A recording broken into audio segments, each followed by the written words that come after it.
අද අපි කතා කරන්න යන්නේ 10 වසර පළවෙනි පාඩම වන පරිමිතිය පාඩම සාකච්ඡා කරන්න යන්නේ. ඔයාලා මීට පෙර වසරවල තල රූප වල පරිමිතිය කොහොමද ගන්න කියලා ඉගෙනගෙන තියෙනවා. ඔයාලට පේනවා ඇති තිරේ තල රූප කිහිපයක් තියෙනවා. පරිමිතිය ගන්න සූත්‍ර ටික පේනවා. නමුත් 10 වසර පළවෙනි පාඩමේ අපි සාකච්ඡා කරන්නේ කේන්ද්‍රික ඛණ්ඩවල පරිමිතිය කොහොමද ගන්න කියලා. අපි ඊට ඉස්සෙල්ලා පෙර වසරවල ඉගෙනගත්ත තල රූප වල පරිමිතිය ගන්න කොහොමද කියලා සාකච්ඡා කරලා බලමු. දැන් ත්‍රිකෝණාශ්‍රයක් ගත්තාම දිගයි පළලයි. ත්‍රිකෝණාශ්‍රයක පරිමිතිය ගන්නකොට දිග එකතු කිරීම පළල ගුණ කරනවා 2කින්. සමචතුරාශ්‍රයක් ගත්තාම සමචතුරාශ්‍රයක් කියන්නේ පාද 4ම සමානයිනේ. ඒකේ පරිමිතිය හොයන්නේ පැත්තක දිග 4ෙන් ගුණ කරන් පස්සේ සමචතුරාශ්‍රයක පරිමිතිය ලබා ගන්න පුළුවන්. ත්‍රිකෝණයක් ගත්තාම ත්‍රිකෝණයේ පාද 3 එකතුව තමයි පරිමිතිය ලබා ගන්න පුළුවන්. වෘත්තයක් ගත්තාම 2π ගුණ කිරීම හරය. ඒ ආකාරයට තල රූප වල පරිමිතිය අපිට පහසුවෙන් ලබා ගන්න පුළුවන්. තියෙනවා අපි කොහොමද මේ රූප දෙකේ පරිමිතිය ලබා ගන්න කොහොමද කියලා පොඩ්ඩක් බලමු.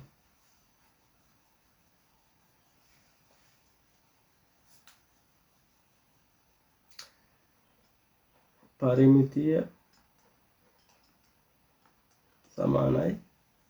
දැන් ත්‍රිකෝණාශ්‍රයක අපි කලින් ඉගෙන ගත්ත දිග ධන පළල එකතු කරලා 2කින් ගුණ කරන්න ඕනේ. මේක දිග 20යි පළල 10යි ගුණ කරා 2කින්. උත්තරය 30 ගුණ කිරීම 2. ඒ කියන්නේ 60 සෙන්ටිමීටර. දැන් මේ රූපේ පොඩ්ඩක් බලමු.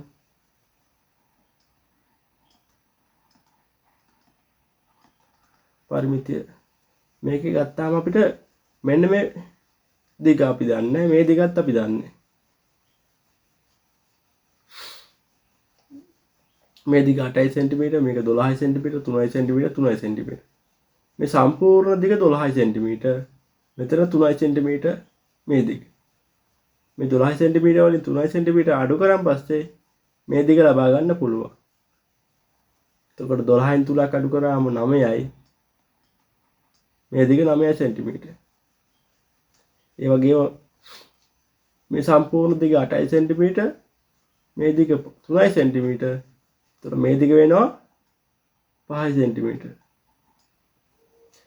දැන් මේ දිගවල ඔක්කොම එකතු කරාම මේ රූපයේ පරිමිතිය අපට ලබා ගන්න පුළුවන්. ඒ කියන්නේ 8යි 12යි 3ව දෙකක් තියෙනවා, 5ක් තියෙනවා, 9ක් තියෙනවා. 8යි 12යි 20යි 23යි 26යි 31යි 40යි. එතකොට මෙම රූපේ පරිමිතිය 40ක් සෙන්ටිමීටර වෙනවා. මේ අපි ඉගෙන ගත්තේ 10 වසරට අදාළව නෙවෙයි, ඊට පෙර ඔයාලා ඉගෙනගෙන තියෙන පරිමිතිය, තල රූප වල පරිමිතිය ලබා ගන්න නිදසුන් දෙකක්. අප දැන් බලමු කේන්ද්‍රික ඛණ්ඩයක් කියන්නේ මොකද්ද? කේන්ද්‍රික ඛණ්ඩයක පරිමිතිය ලබා ගන්න කොහොමද කියලා. ඔයාලට මේ රූප සටහනේ පේනවා වෘත්තයක්. ඒ වගේම නිල් පාටෙන් පාට කරලා තියෙන කොටසක්. මේ කොටස තමයි කේන්ද්‍රික ඛණ්ඩයක් කියන්නේ. එතකොට කේන්ද්‍රික ඛණ්ඩයක පරිමිතිය ලබා ගන්න නම් මෙන්න මේ දිග චාප දිග AB චාප දිග හොයා ගන්න ඕනි. දැන් මේ කේන්ද්‍රික ඛණ්ඩයේ අරය R කියලා ගත්තොත් එහෙම CBAC මේ දෙක R කියන්නේ අරයන් දෙක. එතකොට CB දෙකයි AB දෙකයි අපි දන්නවා කේන්ද්‍රික ඛණ්ඩයක මේ පාට කරපු කේන්ද්‍රික ඛණ්ඩයේ පරිමිතිය ලබා ගන්න නම් AC දැනගෙන ඉන්න ඕනේ, CB දැනගෙන ඉන්න ඕනේ, AB චාප දෙක දැනගෙන ඉන්න ඕනේ. වෘත්තයක පරිමිතිය හොයන්නේ කොහොමද? අපි කියන එකට පරිධිය කියලා. වෘත්තයක පරිධිය කීයද? 2πr. දැන් මේ වෘත්තය අපි අරය r කියලා නේ ගත්තේ. ඒතකොට පරිධිය සමානයි 2πr. චාප දෙක ලබා ගන්න පුළුවන්. කොහොමද? වෘත්තයෙන් පරිධිය සමානයි අරය r හින්දා 2πr. මේ කොටසේ තීටා කෝණයක් නේ තියෙන්නේ. එතකොට වෘත්තයක සම්පූර්ණ කෝණය ගත්තාම අංශක 360යි. ඒකෙන් තීටා කෝණයක් ගත්තාම උතර චාප දෙක ලබා ගන්න පුළුවන්. තව ගණන් කිහිපයක් නිදසුන් කිහිපයක් සාකච්ඡා කරලා මේක අපි විසඳගමු. අපි යමු සලකමු අර්ධ වෘත්තය. මෙතන අර්ධ වෘත්තය. අර්ධ වෘත්තයකුයි වෘත්තයෙන් 4න් පංගුවක්. සම්පූර්ණ වෘත්තයක පරිධිය සම්පූර්ණ වෘත්තයක පරිමිතියට කියනවා පරිධිය කියලා. පරිධිය සමානයි 2πr. ඒතර මෙතන තියෙන්නේ සම්පූර්ණ දිගෙන් සම්පූර්ණ දිග කියන්නේ මේ ටික ඔක්කොමනේ. හරිද? මෙතන තියෙන භාගයක්. එතකොට දෙකෙන් එකක්. එතකොට සමානයි අර්ධ වෘත්තයක චාප දිග ගත්තාම 5r.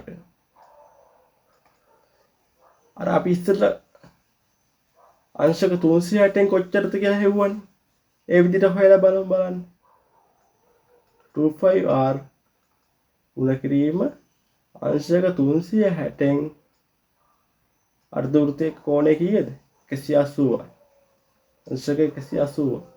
එතකොට 180ට 1යි 360ට 180 2යි. මේ දෙකෙන් මේ දෙක කැපුණාන් පස්සේ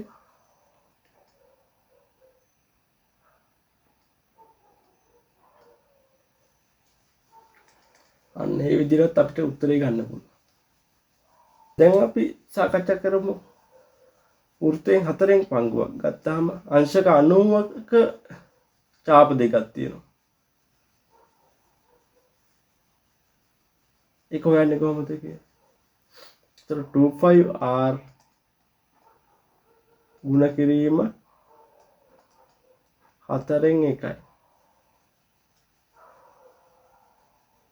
ඒතර උත්තරේ සමානයි එතන දෙකේව 1යි දෙකේව 2යි. πr බෙදීම 2යි. ඒකත් අර කෝණය සලකලා කෝණයෙන් කොච්චර පංගුවක්ද කියලා සලකලා ඔයලා බලමු. 2πr ගුණ කිරීම අංශක 360න් අංශක 90ක්. 90 1යි 90 4ක් තියෙන 360ට. ඒත් එනවා අර උත්තරයම උඩ උත්තරයම එනවා.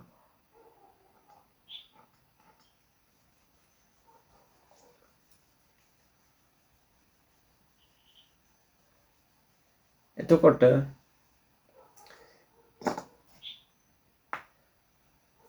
අංශක තීටා ප්‍රමාණයක් වන කෝණයක් තියෙන චාප දිගක් හොයනකොට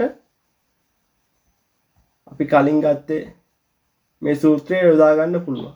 2πr ගුණ කිරීම අංශක 360න් තීටා කෝණය.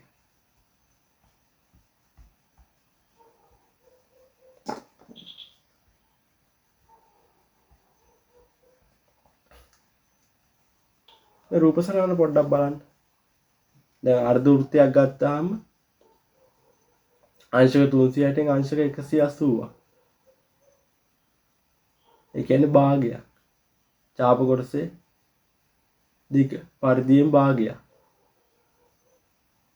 දැන් වෘත්තයක 4 එකක් ගත්තාම අංශක 360න් අංශක 90. ඒ කියන්නේ 4න් එකයි. චාප දිග පරිධියෙන් 4න් එකයි. අංශක 120ක කෝණයක් ගත්තාම 360න් 120ක් කියන්නේ 3න් එකක්. එතකොට පරිධියේ චාප දිග පරිධියෙන් 3න් එකයි. අංශක 270ක කෝණයක් ගත්තාම 270 බෙදීම අංශක 360 4න් 3ක්. එතකොට චාප දිග පරිධියෙන් 4න් 3ක්. ඒ විදිහට අරගෙන අංශක තීටා කියන්නේ ඕනෑම ඉලක්කමක් වෙන්න පුළුවන්. බිඳුවත් 360ත් අතර තමයි වෙන්න ඕනේ.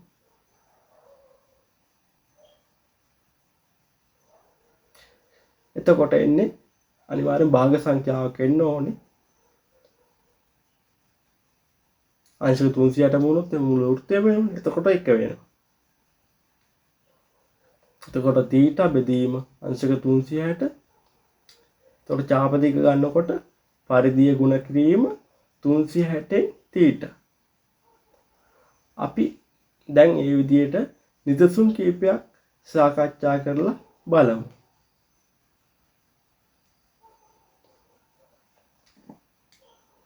දැන් චාප දිග හොයමු.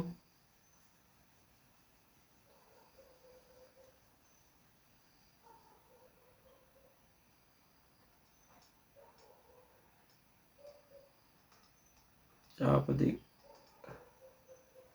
දැන් මෙන්න මේ දිග තමයි චාප දිග කියන්නේ. හරි. අරේ r එතකොට 25r r සමාන 7යි. අරේ 7යි. ගුණ කිරීම 360න් අංශක 45ක්. 45ට 45 එකයි. 360ට 45 8ක් තියෙනවා. උත්තරේ සමානයි. දෙවරක් 7 14යි. 14යි 5 බෙදීම 8. තවත් සුළු කරොත් එහෙම 7යි 5 බෙදීම 4. චාප දිග හොයාගත්තා. දැන් මම මුලින්ම කිව්වා පරිමිතිය කේන්ද්‍රික ඛණ්ඩයක පරිමිතිය හොයන්න නම් චාප දිග හොයන්න ඕනි. තව අරයන් මෙතන අරය තියෙනවා, මෙතනත් අරය තියෙනවා. මේ අර දෙකේ එකතුව.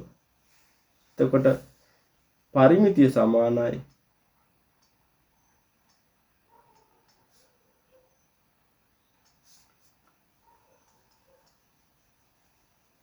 චාප දිග සමානයි 7යි 5 බෙදීම 4 ධන අරයන් දෙක සමානයිනේ. ඒතර අරය ගුණ කිරීම 2 7 ගුණ කිරීම 2. එතකොට උත්තරේ එනවා 7යි 5 බෙදීම 4 ධන 14. අන්න එහෙමයි පරිමිතිය හොයන්න කේන්ද්‍රික ඛණ්ඩය. දැන් අපි මෙතන තියෙන අනිත් ගානෙත් ඒ විදිහට හොයමු. චාප දිග හොයාගන්න ඕනේ.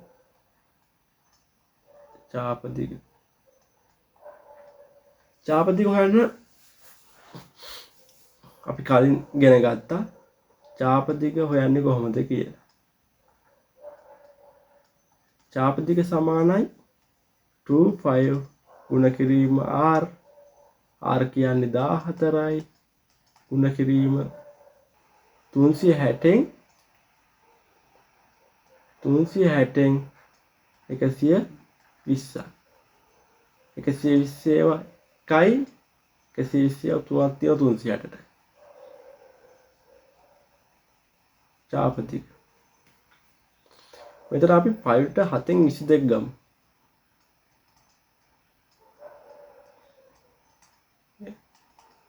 14 ගුණ බෙදීම 3.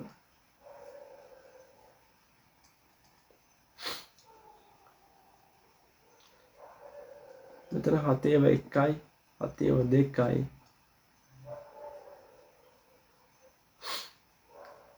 44යි දෙවරක් 22 44යි 44 ඒවා දෙකක් 88යි 88 බෙදීම 3යි චාප දිග 88 බෙදීම 3යි. පරිමිතිය හොයනවා නම් මම කලින් කිව්වා විදිහට පරිමිතිය ගන්න ඕනේ. කේන්ද්‍රික ඛණ්ඩයේ පරිමිතිය සමානයි 88 බෙදීම 3 ධන අරය 14 දෙකක් තියෙනවා. මේ අරය දෙපැත්ත ගන්න එපා. මෙතනයි මෙතනයි.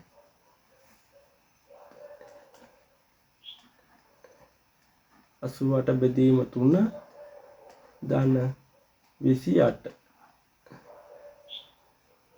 දැන් පොදු හරයකට අරගෙන විෂම භාගයක් විතර තියන්න ඕන නම් පුළුවන්. ඒක සුළු කරගන්න පුළුවන් හින්දා මම මෙහෙම උත්තරේ තියන්න.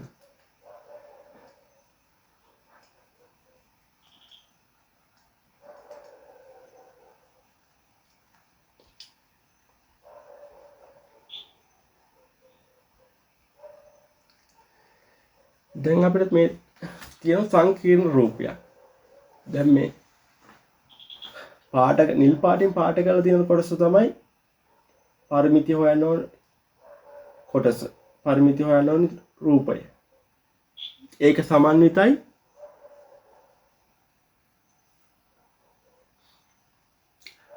සමන්විතයි අරයන් දෙකක් තියෙනවා චාප දෙකක් තියෙනවා ත්‍රිකෝණයක කොටසක් තියෙනවා. ත්‍රිකෝණයේ කොටස හොයාගන්න නම් පුළුවන්. FG හොයාගන්නේ කොහොමද? ඉස්සෙල්ලා තියෙන දැනුමත් එක්ක කොහොමද අපි FG හොයාගන්නේ? මේක සමචතුරස්‍රයක්. දිග සමානයි පළල සමානයි. කෝණය අංශක 90යි. එතකොට FG හොයන්න පුළුවන් පයිතගොරස් ප්‍රමේය අනුව. පයිතගොරස් ප්‍රමේයයෙන් FG වර්ගය සමානයි 8a වර්ගය ධන 6a වර්ගය. 8a වර්ගය 64යි 6a වර්ගය 36යි. ඒතර උත්තරේ වෙනවා 100ක්. FG වර්ගය 100යි. ඒතර FG සමානයි 10 සෙන්ටිමීටර්. හරි. එතකොට GB චාප දිග හොයාගන්න කොහොමද කියලා බලන්න. චාප දිග හොයාගන්න ඉස්සෙල්ලා අපි හොයාගන්න ඕනේ අරය AG AB කියන්නේ සමානයි AG සමානයි AB රූපේ දී ඇත. එතකොට දැන් AE සම්පූර්ණ දිග 15යි. මේ දෙක සමානයි. AE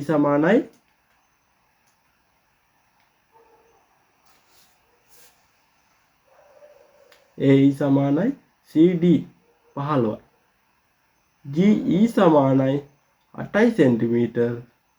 එතකොට AG කීයක් එනවද?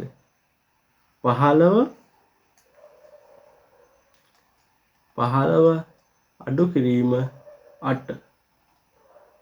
එතකොට අපිට AG පහසුවෙන් හොයාගන්න පුළුවන් 7 සෙන්ටිමීටර්. AG හොයාගන්න. දැන් අපිට චාප දිග හොයාගන්න පුළුවන්.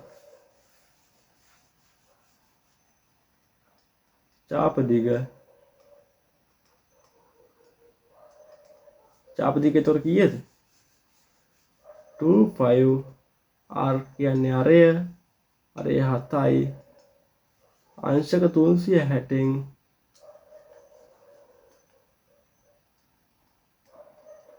අංශක 360න් කොච්චරද?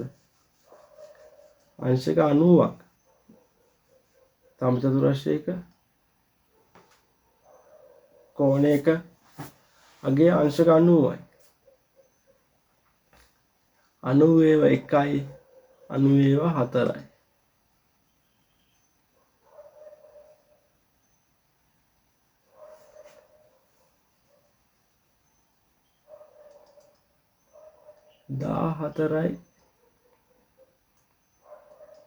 දාහතරයි පය බෙදුවා 4. පයට අපි 7න් 22 ගමු. සුළු කරන්න ලේසියට. 14න් 4 22 බෙදීම 7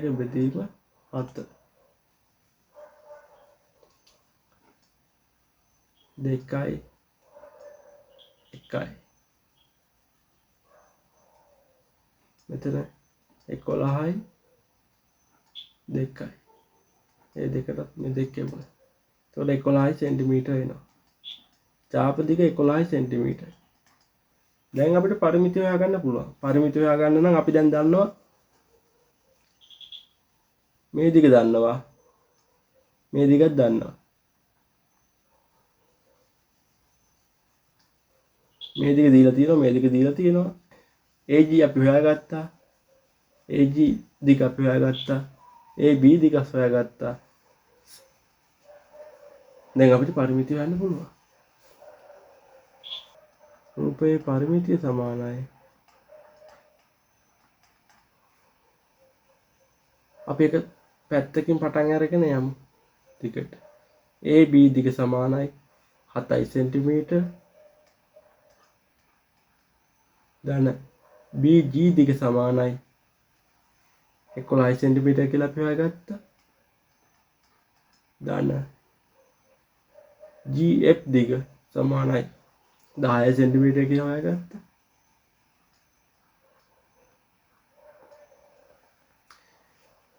EF FE දිග සමානයි 6 සෙන්ටිමීටර කියලා හොයාගත්තා. EG දිග 8 සෙන්ටිමීටර කියලා දීලා තියෙනවා. ඊළඟට අවසාන වශයෙන් GA දිග GA සමාන AG 7 සෙන්ටිමීටර. දැන් මේ ටික ඔක්කොම එකතු කරන් පස්සේ සම්පූර්ණ රූපයේ පරිමිතිය ලබා ගන්න පුළුවන්. 7 11 18යි 18යි 28යි 28යි 6යි 34යි 34යි 8යි 42යි 42යි 7යි 49යි.